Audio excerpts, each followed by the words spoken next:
15 minutes. माननीय सभापति महोदय, आज माननीय गृह मंत्री जी के द्वारा जो जम्मू कश्मीर आरक्षण विधेयक रखा गया है, इसका समर्थन करते हुए मैं कहना चाहूंगा कि हमारे प्रतिपक्ष के विद्वान प्रतिनिधि विवेक तनखा जी ने आज एक विवेकपूर्ण बात कही कि यह सत्य है कि कश्मीरी पंडितों का जेनोसाइड और नरसंहार हुआ था।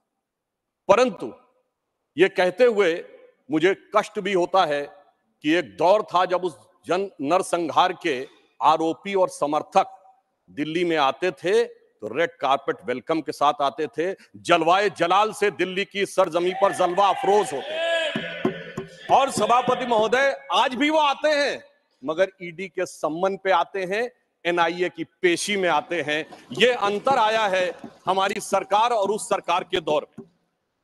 जम्मू कश्मीर के सामने स्वतंत्रता के बाद से अगर मैं कहूं तो एक मिश्रित भावना आती है, क्योंकि हम कहते हैं कि भारत दुनिया का सबसे प्राचीनतम राष्ट्र है, मोस्ट एंशिएंट सिविलाइजेशन है, लिविंग सिविलाइजेशन।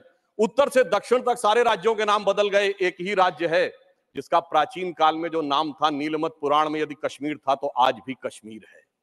परंतु दुख की बात यह है कि स्वतंत्रता के 75 वर्ष बाद, मतलब 2019 से पहले तक वो समाधान ही नहीं हो पाया था। समाधान के लिए इतना लंबा समय लगाना पड़ा। वो ट्रांजिएंट एंड टेम्परेरी फेज के लिए आह को चाहिए उम्र असर होने तक 3 पीढ़ियां गुजर गईं। तब जाके जब हमारे गृह मंत्री अमित शाह जी ने और प्रधानमंत्री श्री मोदी जी ने वो हिम्मत दिखाई तो अगस्त 2019 में उससे मुक्ति मिली। 3 प्रकार की समस्याएं कश्मीर के पास रही थी, जिसे हम 3D कह सकते हैं। डिलिमिटेशन थी, डोमिसाइल थी एंड डेवलपमेंट। हमारी सरकार ने 2019 के बाद तीनों के बारे में समग्र रूप से विचार करना शुरू किया, और जैसा कि इस विधेयक में है कि आरक्षण से वंचित वर्गों को समुचित, न्यायपूर्ण, न्याय संगत आरक्षण की व्यवस्था सुनिश्चित कराई गई। पुनर्गठन को न्याय संगत बनाकर संतुलित विकास का मार्ग प्रशस्त किया जा रहा है। विस्थापितों के लिए बहाली और विकास के नए अवसर उपलब्ध कराए जा रहे हैं। 2019 के विधेयक के द्वारा जम्मू कश्मीर विधानसभा में 83 सीटें थी, उन्हें बढ़ाकर 90 किया गया, जिसमें 6 शेड्यूल कास्ट के लिए आरक्षित थी, परंतु शेड्यूल ट्राइब्स के लिए नहीं थी। इसमें पहली बार 9 सीटें अनुसूचित जनजाति के लिए आरक्षण की गई हैं। और अब जम्मू में पहले 37 सीटें होती थी, अब 43 होंगी, और कश्मीर में इससे पहले 46 और थी, अब 47 होंगी।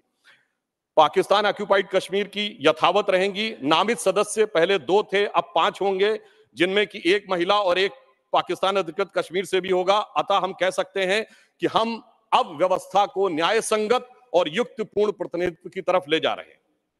परंतु सभापति महोदय, जो गृह मंत्री जी ने आरक्षण का विषय रखा है, जब ये बात हम करते हैं तो हमारे हृदय में एक अलग वेदना उत्पन्न होती है, क्योंकि पहली बार अब जाके 2019 के बाद वाल्मीकि समाज को अपना वह समुचित स्थान मिला है। दुख की बात है कि स्वतंत्रता के बाद इस देश में एक ऐसी व्यवस्था थी जहां जन्म से यह तय था कि जिस व्यक्ति ने जो व्यवसाय किया है, यदि वह सफाई कर्मचारी थे तो उनके बेटे बेटी सफाई कर्मचारी ही रहेंगे, चाहे वो पीएचडी क्यों ना कर लें। सोचिए, ऐसी अन्यायपूर्ण व्यवस्था स्वतंत्र भारत में चलती रही और उससे मुक्ति का मार्ग अब जाकर प्रशस्त हुआ है। एक वो थे जिन्होंने वाल्मीकि समाज के साथ ये किया। एक हमारी सरकार है कि जब भव्य श्री राम मंदिर बन रहा है तो उस परिसर में महर्षि वाल्मीकि का भी एक मंदिर बन रहा है। ये हमारी सोच और उनकी सोच में यह अंतर है।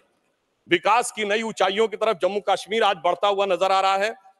आज 70% आतंकवाद की घटनाओं में कमी आई है। 9 साल पहले सिविलियन जो कैजुअलिटीज थी उनमें 72% की कमी आई है। सुरक्षा बलों में 60% की कमी आई है। 2010 में जो पत्थरबाजी की घटनाएं थी 2654 होती थी, अब 2023 में कोई नहीं होती। 2010 में 112 लोग पत्थरबाजी की घटनाओं में नागरिक मारे गए थे, 2023 में एक भी नहीं है। 2010 में 6235 सिक्योरिटी पर्सनल इंजर्ड हुए थे, 2023 में एक भी नहीं है। और 2010 में 132 ऑर्गेनाइज स्ट्राइक हुई थी, 2023 में कोई भी नहीं है। 2010 में 70 घटनाएं हुई थी सीज फायर वायलेशन की, 2023 में 2 हुई हैं।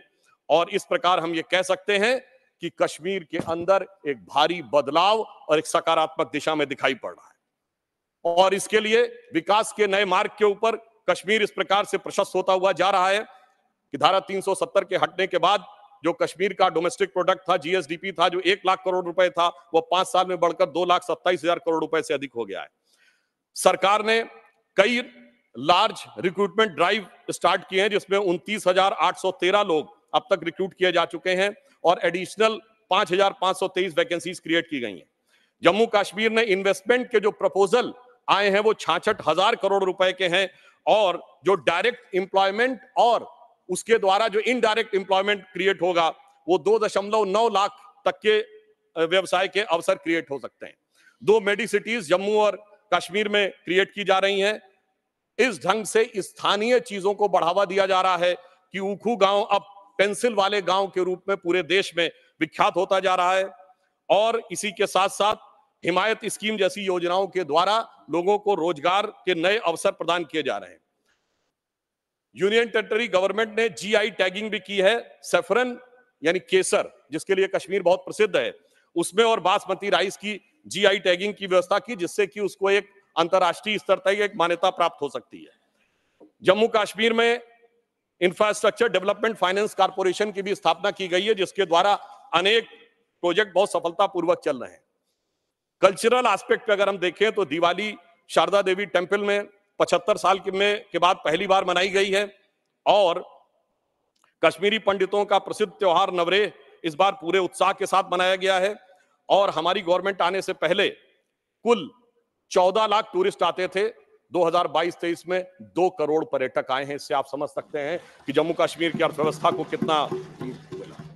आगे मैं एक और बात कहना चाहता हूं कि पहली बार 30 साल के बाद 27 जुलाई को शियाओं का मुहर्रम का जुलूस भी शांतिपूर्ण ढंग से और पूरे अकीदत के साथ चला। महोदय, मैं एक बात याद दिलाना चाहता हूं। मैं लखनऊ का रहने वाला हूं। वहां भी मैंने बचपन में हिंदू मुस्लिम कॉन्फ्लिक्ट नहीं सुना था, शिया सुन्नी कॉन्फ्लिक्ट सुने थे। इनकी सरकार के समय में शियाओं का जुलूस, मदे साहबा का जुलूस रोक दिया गया था। 22 साल तक रुका रहा। जब हमारी सरकार आई उसके बाद वहां पर शियाओं का मदे साहबा का जुलूस निकलने की स्थिति आई। मैं पूछना चाहता हूं, भाई हिंदू मुस्लिम के लिए हमारे ऊपर आरोप लगाते हो, ये शिया सुन्नी के बीच में जो होता था वो भी शांतिपूर्वक हमारे दौर में हुआ, कश्मीर हो या देश का कोई और हिस्सा हो। यह दर्शाता है कि हमारी सरकार सभी समुदायों को समान रूप से उन्नति का अवसर देती है। और 30 साल के बाद सिनेमा हॉल खुले। अब मैं एक बात और कहना चाहूंगा। बहुत बताया जाता है कि जम्मू कश्मीर सूफी का बहुत बड़ा सेंटर था। मैं पूछना चाहता हूं कि विगत 30 वर्षों से सूफीज्म के 4 बड़े सिलसिले हैं, नक्शबंदी, सोहरावर्दी, चिश्ती और कादरी। एक का भी कोई मरकज बचा हो तो बता दीजिए।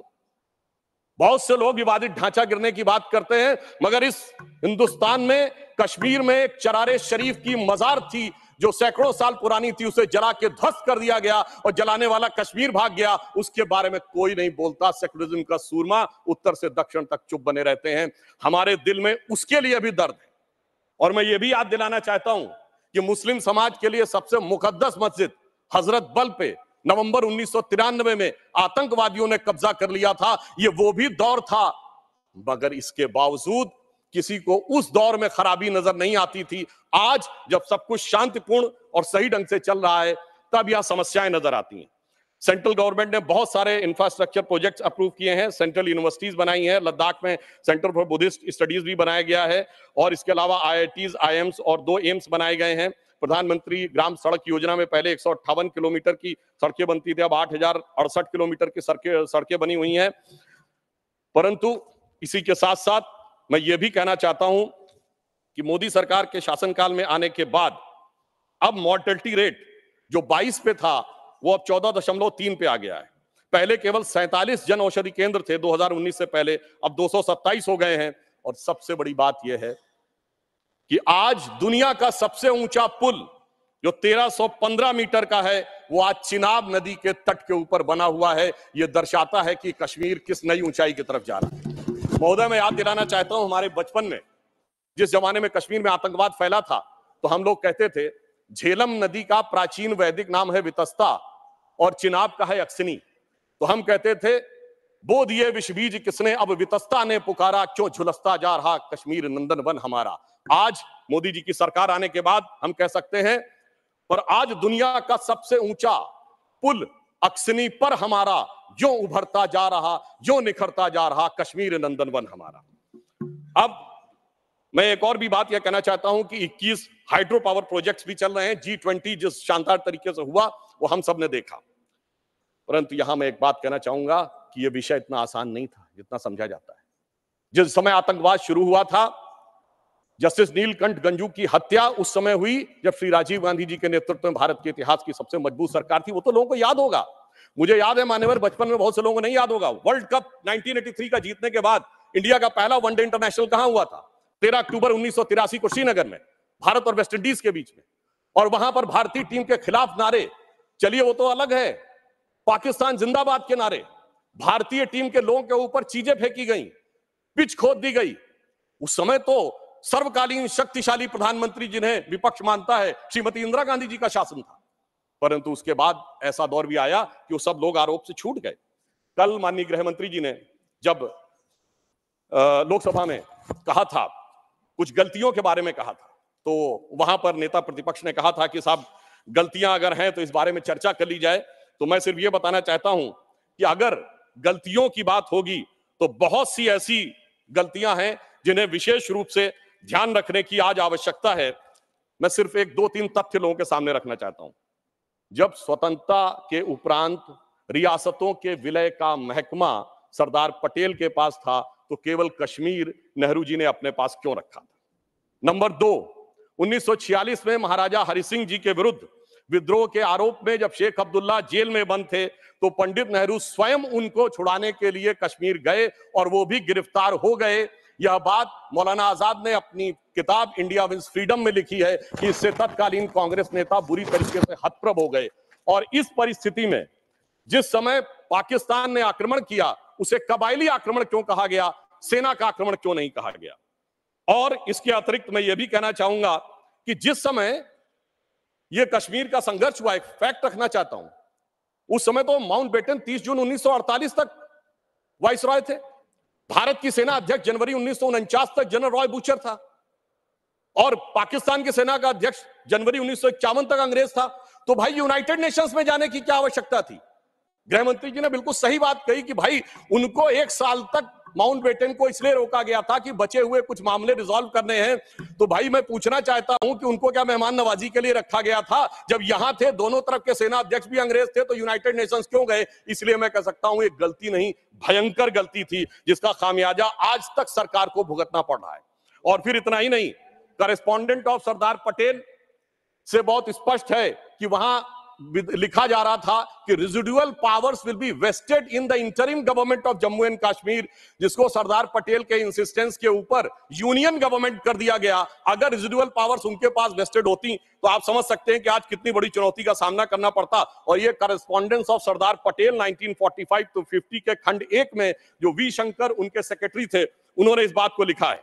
अब मैं एक बात और ध्यान देना चाहता हूं कि प्रथम लोकसभा में कश्मीरी पुनर्वास के कैबिनेट मंत्री अजीत प्रसाद जैन जी ने अपनी किताब कश्मीर व्हाट रियली हैपेंड में लिखा है कि the draft was approved by Sheikh and his colleagues and then passed by the Congress party. ये मैं नहीं कह रहा हूं, उनकी सरकार के कैबिनेट मिनिस्टर कह रहे थे। और इसमें अंत में एक और व्यक्ति का उद्धृत करना चाहता हूं जो भारत के मुख्य न्यायाधीश रहे, जस्टिस मेहरचंद महाजन, जो कि उस समय कश्मीर रियासत के प्रधानमंत्री थे। उन्होंने आकर कहा कि 24 अक्टूबर 1947 को वो पत्र लेकर आ गए थे, परंतु उसके बावजूद 2 दिन तक सिर्फ इसलिए मामला अटका रहा। ये मैं नहीं कह रहा हूं, जस्टिस महाजन ने अपनी किताब लुकिंग बैक में लिखा है, क्योंकि नेहरू जी की यह शर्त थी कि शेख अब्दुल्ला का पहले स्थान तय हो जाए नई सत्ता में, इसके उपरांत ही कश्मीर के विलय का प्रस्ताव होगा। वो सारी बातें आपको पता होगी कि जब समय उन्होंने कहा था कि हम जाकर कराची चले जाएंगे यदि हिंदुओं की रक्षा की गारंटी श्रीनगर में फंसे हुए लोगों की ली जाए। इसलिए मैं कहना चाहता हूं इसके लिए एक दिन नहीं, एक सत्र भी कमजोर पड़ जाएगा। और आज अगर आप देखें कि अंतर देखिए, एक उधर का कश्मीर और एक इधर का कश्मीर। एक इधर का कश्मीर है जहां पर टेक्नोलॉजी में, जहां पर की कल्चर में उन्नति हो रही है, जहां विकास हो रहा है, G20 किया जा रहा है। और एक उधर का कश्मीर है, यहां हमारा सबसे ऊंचा पुल है और वहां बड़े बड़े आतंकवादी संगठनों के साथ उधर के कश्मीर के लोग बैठे हुए हैं। इसलिए मैं ये भी कहना चाहता हूं कि इन 75 वर्षों के बाद जो कुछ भी बदलाव आया है वो इस सीमा तक आया है कि मैं सिर्फ ये कहना चाहूंगा कि जो मोदी जी ने हिम्मत दिखाई उसकी वजह से आज ये बदलाव आया, जिसे एक पंक्ति में कहना चाहूंगा कि दर्द की रात गई, गम के जमाने भी गए, और मोदी जी की हिम्मत से कई दाग पुराने भी गए। और इसके लिए सर एक बस पंक्ति कह देता हूं, इसके लिए जिस दृढ़ इच्छा शक्ति की आवश्यकता थी वो हमारे गृह मंत्री जी ने और प्रधानमंत्री जी ने दिखाई। मैं कहना चाहूंगा कि आप सब लोग दलगत भावना से ऊपर उठकर उसका समर्थन करिए, क्योंकि सर्दी का मौसम आ गया है और इस समय बर्फीली हवाएं वहां चलती हैं। तो यह पंक्ति कहकर समाप्त करना चाहता हूं, न जो बर्फ की आंधियों से लड़े हैं, कभी पग न उनके शिखर पर पड़े हैं, जिन्हें लक्ष्य से कम अधिक प्यार खुद से, वही जी चुरा कर तरसते खड़े हैं। अगर बढ़ सको तो पखेरु बनो तुम, प्रवरता तुम्हारे चरण चूम लेगी, न हो साथ कोई अकेले बढ़ो तुम, सफलता तुम्हारे चरण चूम लेगी। धन्यवाद। श्री मोहम्मद नदीमुल हक sir 8 minutes. 1 minute. 8 minutes. Thank you.